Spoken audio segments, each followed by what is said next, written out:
Students, today we are going to start our chapter number 3. This is for the syllabus of our class, that is energy resources. What do you mean by energy and what do you mean by resources? You will get the energy like that. Heat is the energy, light is the type of energy, electricity is also generated because of the energy. Okay, these all are the types of energy which you have found. Light energy, heat energy, sound energy, these all are the form of energy. So they have a different sources from where these are obtaining. ठीक है, जितनी भी ये energy है कहीं ना कहीं से ऑब्टेन हो रही होती है, those are called as resources. ठीक है, मोस्टली जो आपका फ्यूल, मोस्टली जो एनर्जीज आपको रिलीज होती है due to the burning of the fuels होती हैं. Fuels are different types of fuels. You know that petrol, if you will not using petrol in the car, it will not move. So because of the burning of the fuel, the car petrol car is moving. Okay, in the same way, if we talk about any other vehicle, electricity is generated because of the burning of the fuel. ठीक है बेटा. अच्छा, उसके बाद आपके पास the energy is released by a chemical reaction called combustion. Means combustion is a process in which energy is releasing. Combustion energy is releasing. It's a chemical reaction. Chemical reaction means combination of the two substances. उन दोनों की combined हो जाए. chemical reaction, physical reaction, दो types के reactions आपके पास होते हैं. chemical reactions वो होते हैं जो कि permanent होते हैं. physical reactions वो होते हैं वो permanent नहीं होते. आप उनको दोबारा से separate out कर सकते हैं, पर chemical reactions को आप separate out नहीं कर सकते. chemical reaction और combustion के reaction के दौरान में energy जो है वो release हो रही होती है. ठीक है. सेकेंड आपके पास एक और चीज़ दी हुई है, the fuel reacts with the oxygen to give out thermal energy. Fuel जो है वो कहीं पे भी फ्यूल मौजूद है वो ऑक्सीजन के साथ रिएक्ट करता है. ऑक्सीजन के साथ रिएक्ट करने की वजह से वो आपको एनर्जी जो है वो प्रोवाइड कर रहा होता है. ठीक है बेटा, ऑक्सीजन के साथ रिएक्ट करता है और वो एनर्जी, हीट एनर्जी, वो थर्मल एनर्जी और हीट एनर्जी जो है वो प्रोवाइड कर रहा है.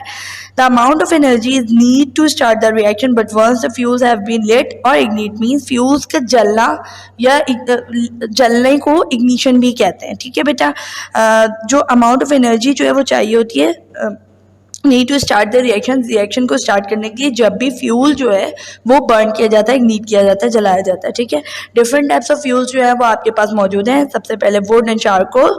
आपको पता है वुड क्या होता है, चारकोल भी आपको पता है क्या होता है. Normally this is used in many countries for heating and cooking. ठीक है, कोल एंड कोक. कोल जो है simple, you know that about the coal which you are use in barbecue and different types.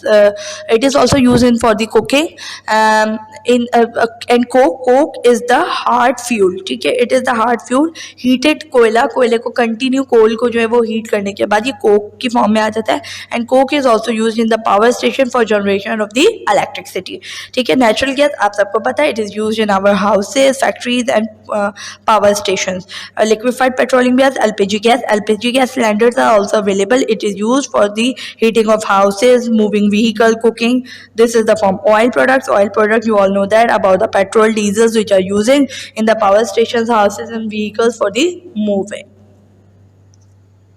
There is another question arises, how do fuel release energy? Fuel से आपको energy produce कैसे होती है, मिलती कैसे. Okay, आपके पास एक फ्यूल की बात की गई, एक केमिकल की बात की जा रही है. यहाँ पे मॉडल बना हुआ है मीथेन का. ठीक है, मीथेन मॉलिक्यूल बना हुआ है. Methane is a gas. ठीक है, मीथेन का एक मॉलिक्यूल बना हुआ है. मीथेन में क्या होता है, 4 हाइड्रोजन एंड 1 कार्बन कंबाइंड हुए हुए होते हैं एक साथ. ठीक है बेटा.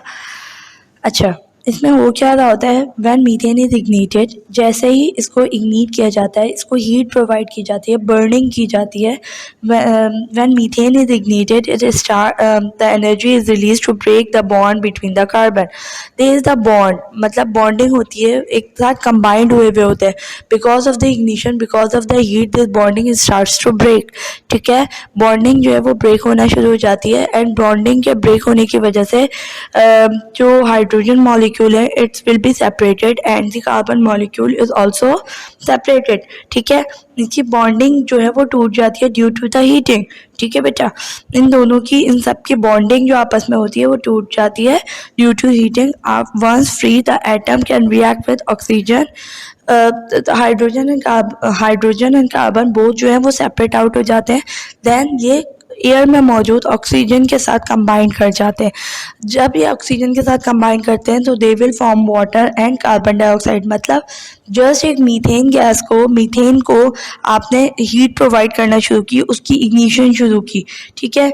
मीथेन गैस को जैसे ही हीट प्रोवाइड की, इग्निशन शुरू की, it starts to break. Hydrogen molecule and oxygen molecule will be separated from, hydrogen molecule carbon molecule both will be separated from each other and they go into the air and combine with the other molecule of oxygen, other molecule with that of oxygen, and forming two new products, that is the water and carbon dioxide.